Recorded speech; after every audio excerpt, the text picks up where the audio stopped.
Hello friends, नमस्कार। मैं हूं अविनाश कुमार। इस वीडियो के इस भाग में आप सभी का स्वागत है। यहाँ पर हम लोग बात करने वाले जेई से संबंधित। यहाँ पर हम लोग देखने वाले हैं कंप्लीट डिटेल कि जेई में कितने वैकेंसीज है और भी बाकी बचे पोस्ट हैं। इस पोस्ट के लिए कौन से पोस्ट के लिए आप एलिजिबल हैं, कौन सी पोस्ट के लिए डिग्री वाले एलिजिबल हैं, कौन से पोस्ट के लिए डिप्लोमा वाले एलिजिबल हैं, कौन से ब्रांच वाले एलिजिबल हैं, सारे डिटेल हम इस वीडियो में देखने वाले हैं। यहाँ पर हम लोग फी के ऊपर बात करेंगे, यहाँ पर हम लोग एज के ऊपर बात करेंगे, आपके इंपॉर्टेंट डेट्स जो रजिस्ट्रेशन कब से स्टार्ट होगा इसके ऊपर बात करेंगे। यहाँ पर एज जो काउंट होंगे, कब से काउंट होंगे, आपका जो सर्टिफिकेट इशू डेट होना चाहिए, किस डेट के बीच में होना चाहिए, इस सारी जानकारी आपको इस वीडियो में मिलने जा रहे हैं। ये जो है रोजगार समाचार एक बंगाल का रोजगार समाचार, उसी रोजगार समाचार के अकॉर्डिंग हम लोग इस वीडियो में बात करने वाले हैं। यहाँ पर सभी इंपॉर्टेंट डिटेल्स को हम लोग देखने वाले हैं। वीडियो शुरू करने से पहले आप सभी से एक रिक्वेस्ट है कि इस वीडियो को लाइक करें, शेयर करें। आप सभी को जो भी इन्फॉर्मेशन देता हूँ लगभग 80 से 90% इन्फॉर्मेशन सही रहते हैं, तो आपको हक बनता है कि यहाँ पर आप चैनल को शेयर करना बहुत ज़रूरी है और साथ में इस चैनल को सब्सक्राइब कर लें, क्योंकि आने वाले भी अपडेट आपको मिलते रहें और साथ में बेल आइकन बटन पर भी क्लिक कर दें, जिससे आपको नोटिफिकेशन भी मिलते रहें। तो चलिए इस पर बात करते हैं। यहाँ पर टोटल नंबर ऑफ वैकेंसीज बात करें तो ऑल फिगर सभी पोस्ट मिलाकर तो 14,033 है। यदि सिर्फ जेई के ऊपर बात करें तो 13,034 वैकेंसीज जेई के संबंधित है। यदि आप जेई के पोस्ट को फिलअप करना चाहते हैं तो सिर्फ आपके पास डिग्री होना चाहिए या डिप्लोमा होना चाहिए, तो आप इस पोस्ट के लिए एलिजिबल हैं। किसी भी ब्रांच से हो आप इस पोस्ट के लिए एलिजिबल हैं। चाहे जो लोग बी किए हैं, क्योंकि आप सभी के बहुत सारे प्रश्न आते हैं, मैंने बी किया है तो आप इस पोस्ट के लिए एलिजिबल हैं, क्योंकि आपके पास ये भी डिग्री है।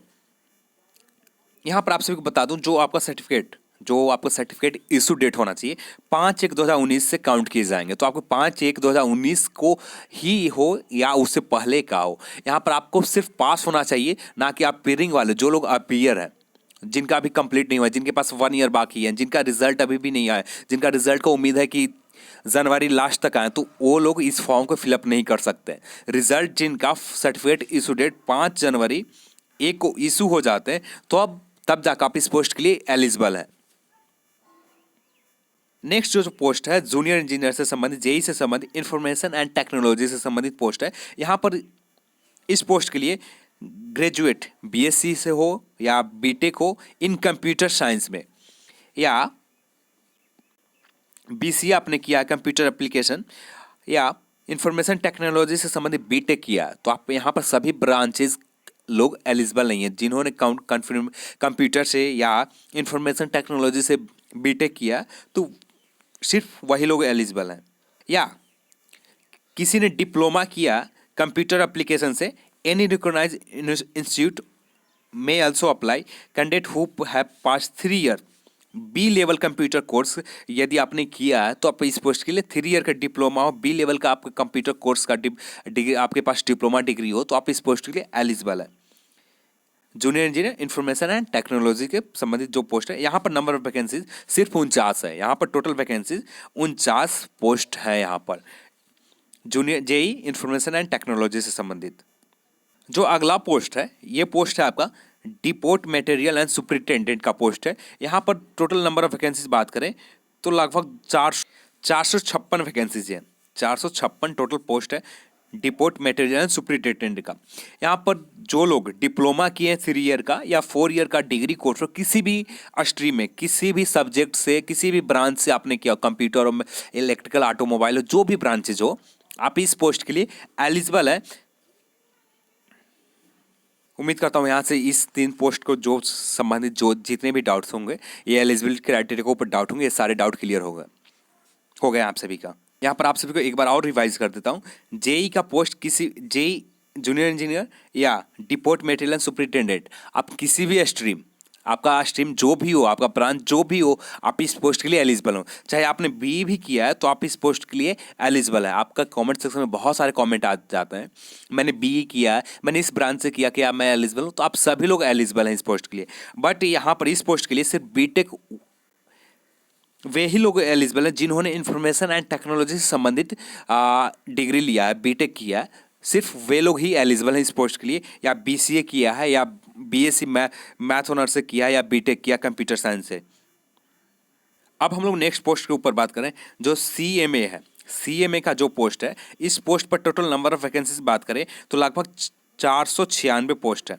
494 वैकेंसीज है। और यहाँ पर जो बीएससी मैथ ऑनर्स से किया है, जिनका ऑफ सब्सिडरी सब्जेक्ट्स केमिस्ट्री हो या फिजिक्स हो, तो आप इस पोस्ट के लिए एलिजिबल हैं। या आपने फिजिक्स से ऑनर्स किया तो केमिस्ट्री प्लस मैथ हो, यदि आपने केमिस्ट्री से किया तो फिजिक्स प्लस मैथ आपके सब्सिडरी सब्जेक्ट हैं, तो आप इस पोस्ट के लिए एलिजिबल हैं। अब हम लोग बात कर लेते हैं एज से संबंधित। यहाँ पर एज जो काउंट होंगे, टोटल एज जो है, मिनिमम एज 18 साल होना चाहिए आपका, मिनिमम एज जो 18 ईयर होना चाहिए, और मैक्सिमम जो होना चाहिए 33 ईयर्स। जैसे अब मैंने आप सभी को पिछले वीडियो में बताया था एज से संबंधित जो भी डाउट थे, तो यहाँ पर एज 33 ईयर से ज़्यादा एज नहीं होना चाहिए। यहाँ पर जो एज काउंट किए जाएंगे आपको 1/1/2019 से काउंट किए जाएंगे एज, और इसके अंदर आपको 33 ईयर से बाहर नहीं होना चाहिए।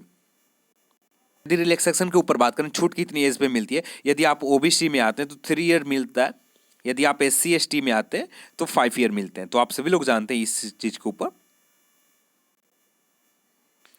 इसका नोटिफिकेशन पब्लिश करने के लिए 5/1/2019 दिया हुआ है, बट यहाँ पर इसका ऑफिशियल नोटिस 2 जनवरी की उम्मीद है कि आपका जारी हो जाएंगे, क्योंकि 2 जनवरी से आपका रजिस्ट्रेशन यहाँ पर स्टार्ट है। यदि बात करें रजिस्ट्रेशन स्टार्ट का, तो 2 जनवरी 2019 से रजिस्ट्रेशन आपका स्टार्ट होगा। ये रजिस्ट्रेशन चलेंगे 31 जनवरी 2019 तक।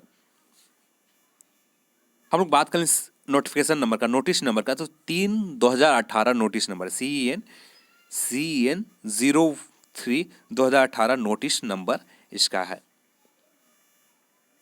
यहाँ पर फ़ी के ऊपर बात करें तो फ़ी जो है, आप यदि ओबीसी में आते हैं या जनरल कैंडिडेट में ओबीसी या जनरल UR में आते हैं तो 500 रुपया है। यदि आप फीमेल में आते हैं, किसी भी कैटेगरी UR हो या ओबीसी हो, तो आप यहाँ पर 250 रुपये फ़ी है। SC कैटेगरी या ST हो, इनके लिए भी फ़ी 250 रुपया। चाहे PWD कैंडिडेट हो या जो भी इकोनॉमिकल बैकवर्ड क्लास के जो लोग हो, उनके लिए भी फ़ी 250 रुपया है। यहाँ पर फ़ी आप पैड करने का जो तरीका है, आप यहाँ फ़ी ऑनलाइन भी पेमेंट कर सकते हैं या ऑफलाइन पेमेंट भी कर सकते हैं, या पेमेंट करने का आखिरी जो तिथि है 5/2/2019 को पेमेंट करने की और इस फॉर्म का आखिरी डेट जो है सबमिट करने का 31 जनवरी 2019। अब हम लोग बात कर लेते हैं सिलेबस के ऊपर। सिलेबस ऑफिशियली तौर पर क्लियर नहीं किए गए कि सिलेबस में क्या रहेगा। यहाँ पर इस PDF इस पेपर में भी नहीं बताया गया कि सिलेबस इसमें क्या है, पर मैं आप सभी को बता दूं सिलेबस में आपको मेन फोकस जो करना चाहिए, math 1 minute, math plus reasoning. Math reasoning यहाँ से लगभग 50 प्रश्न रहेंगे, 50-40 के रेशियो में, सॉरी सभी दोनों मिलाकर 50 प्रश्न रहेंगे, 50 या 40 के रेशियो में रहेंगे। और जो आपके ब्रांच है, यदि जनरल स्टडीज़ या करंट जनरल अवेयरनेस के ऊपर बात करें, तो यहाँ से जो प्रश्न पूछे जाएंगे, यहाँ पर ज़्यादा प्रश्न नहीं रहेंगे, 20 प्रश्न मैक्सिमम रहेंगे। और जो आपके ब्रांच से प्रश्न पूछे जाएंगे, तो यहाँ पर मेन फोकस जो रहेगा, आपके ब्रांच से संबंधित प्रश्न ज़्यादा रहेंगे कि आपको मेन फोकस जो करना चाहिए ब्रांच। यहाँ पर आप सभी को बता दूँ, अब भी जो आपका काम होना चाहिए, आपके ब्रांच यदि आपको अच्छे से कवर हो जाते हैं तो यहाँ पर आप लीड कर जाएंगे आप अपने एग्जाम में, क्योंकि यहाँ पर मैक्सिमम चांसेस है, 99% कन्फर्म चांसेस है कि इस बार जो सिलेबस बनकर आएंगे, जो ऑफिशियल नोटिस 31 दिसंबर को जारी किए जाएंगे, 29 दिसंबर को जारी किए जाएंगे ऑफिशियल वेबसाइट पर, 29 या 30 दिसंबर को, उस नोटिस में मैक्सिमम चांसेस है कि जो भी प्रश्न पूछे जाएंगे सिर्फ आपके ब्रांच से प्रश्न पूछे जाएंगे, ना कि आपके सभी ब्रांच से पूछने पर मेन दिक्कत ये हो जाता है कि आरआरबी के मैक्सिमम सीट जो रहते हैं खाली रह जाते हैं, फिलअप नहीं हो पाते हैं, क्योंकि यहाँ पर कट ऑफ जो आपके ब्रांच से, यदि आपके अपने ब्रांच को ही कवर करना चाहें तो आपको 4 ईयर लगते हैं पढ़ने में, उसे रिवीजन करने में कम से कम बहुत मंथ लग जाते हैं। आपके ब्रांच में 3 मंथ कंप्लीट लग जाते हैं रिवीजन करने में भी, वो भी अच्छे तरह से रिवीजन नहीं हो पाता। यहाँ पर सभी ब्रांच से पूछ दिए जाते हैं, तो यहाँ पर कट ऑफ जो है बहुत कम जाते हैं, 45%, 45-50 के समथिंग पर रह जाते हैं। पर यहाँ पर लोग, बहुत सारे ऐसे लोग होते हैं जो 30%, 40%, 25% के क्राइटेरिया वो भी नहीं पार कर पाते हैं। इसलिए यहाँ पर जो मैक्सिमम चांसेस है, सिर्फ आपके ब्रांच से ही प्रश्न पूछे जाएंगे, ब्रांच से ही आपको प्रश्न पूछे जाने का 99% चांसेस यही है। अभी आपको मेन फोकस मैथ, रीजनिंग और ब्रांच से संबंधित करना चाहिए। जनरल अवेयरनेस और करंट अफेयर के ऊपर ज़्यादा भी डीपली नहीं देखना। एग्जाम जैसे कंप्लीट होते हैं, किसी भी बुक को पब्लिकेशन लेकर आप करंट अफेयर को सीमित नहीं है। आपके हो सकता है कि 2018 ही पूछ दिया जाए, हो सकता है कि उससे पहले 2017, 2016 के पूछ दिए जाए, तो आप उस चीज़ को कवर करना बहुत टफ काम है। तो आपको मेन रोज़ाना आपको डेली न्यूज़पेपर, ज़्यादा देर नहीं देना आपके न्यूज़पेपर, 10 से 15 मिनट 10 से 15 मिनट डेली न्यूज़पेपर पर देते हैं तो मैक्सिमम करंट अफेयर्स जो होगा आपके एग्जाम में, कुछ प्रश्न जो है आपको न्यूज़पेपर के अकॉर्डिंग ही पूछ दिए जाएंगे। आप न्यूज़पेपर पढ़ते हैं तो आपको प्रश्न वो आसानी से बन जाएगा। तो आप सभी को एक टारगेट रखना चाहिए, आपके ब्रांच जनरल अवेयरनेस और जनरल स्टडीज के ऊपर ज़्यादा फोकस नहीं करनी चाहिए, क्योंकि यहाँ से प्रश्न ज़्यादा नहीं रहेंगे। आपका जो मेन प्रश्न रहेंगे जनरल साइंस से प्रश्न पूछे जाएंगे, आपके ब्रांच से प्रश्न पूछे जाएंगे, मेन फोकस यहाँ पर रहेगा। तो चलिए, उम्मीद करता हूँ आप सभी को जो भी डाउट होंगे इस वीडियो में तो क्लियर हो गए होंगे। यदि आपको डाउट कुछ रह जाते हैं तो आप हमें कमेंट सेक्शन में पूछ सकते हैं। यदि आपको वीडियो पसंद आता है तो लाइक करें, शेयर करें और चैनल को सब्सक्राइब करना बहुत जरूरी है, तो चैनल को सब्सक्राइब कर लें। इस वीडियो को देखने के लिए आप सभी को बहुत बहुत धन्यवाद। जय हिंद, जय भारत।